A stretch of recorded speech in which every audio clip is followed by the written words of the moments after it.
Luego vamos a ver la otra ley de la dialéctica, que es la contradicción. En toda cosa hay dos fuerzas que luchan, dos fuerzas contrarias, responsables del movimiento dialéctico. De ahí viene el movimiento en el universo, de la lucha de contrarios. Por ejemplo, entre la vida y la muerte hay una lucha, ¿no?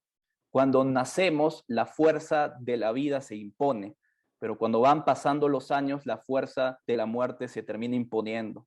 Pero siempre hay esa lucha de opuestos, que es lo que genera el cambio y el movimiento en los objetos, en la materia, en el pensamiento, en la sociedad. Así se mueve la realidad, el universo, la materia. Por ejemplo, en la vida y la muerte podemos decir que no es que la vida esté por un lado y la muerte por otro, sino que la vida y la muerte están en lucha y son una unidad, y que están luchando la vida y la muerte en un proceso dialéctico de contradicción, de lucha de contrarios. Y esa lucha es lo que genera justamente el movimiento, que nosotros crezcamos, por ejemplo. Por ejemplo, entre la suma y la resta son opuestos, ¿ok? La integral y la diferencial en las matemáticas también son dos entidades opuestas. El idealismo y el materialismo también son dos identidades opuestas. Si solo existiera el materialismo, sin el idealismo no podría haber progreso. Tiene que haber puntos en oposición, debate, para que haya un progreso. Así que se necesitan los dos contrarios también. No puede existir uno sin el otro.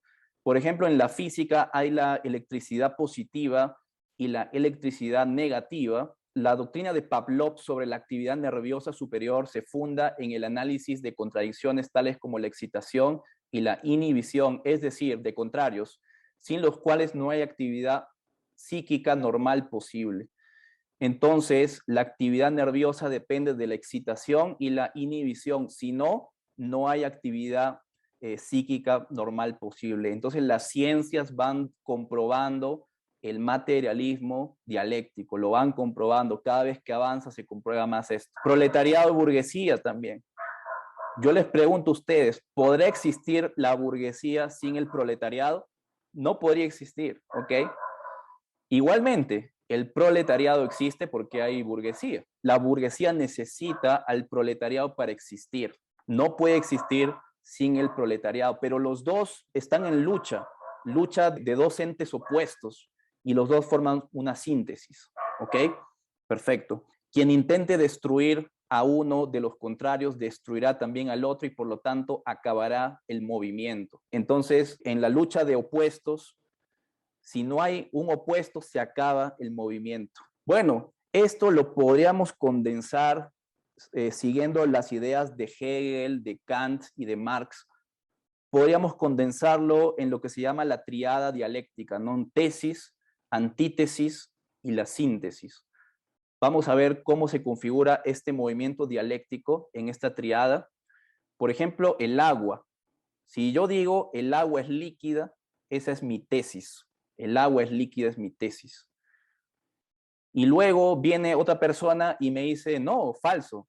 El agua a temperatura mayor de 100 y menor de 0 grados ya no es líquida, ¿no? Porque si es mayor o igual a 100 grados, pues el agua se convierte en vapor, y si es menor o igual a 0 grados, el agua se convierte en sólida. Esa es la antítesis. ¿Y cuál sería la síntesis? ¿Qué sería la negación de la negación?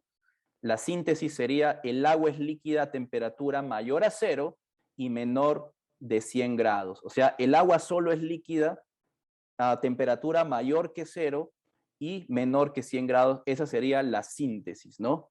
Entonces, ahí tuvimos tesis, antítesis, que se opone a la tesis, y de ahí una síntesis, y así avanza el movimiento dialéctico, ¿no?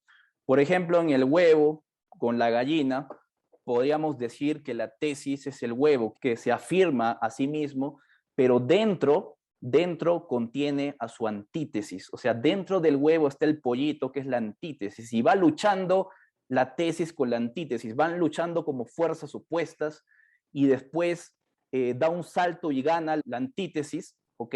Se genera el pollito y la síntesis de esos dos sería la gallina al final, que es la reafirmación de un nuevo estado cualitativo de esa materia, ¿no? Perfecto.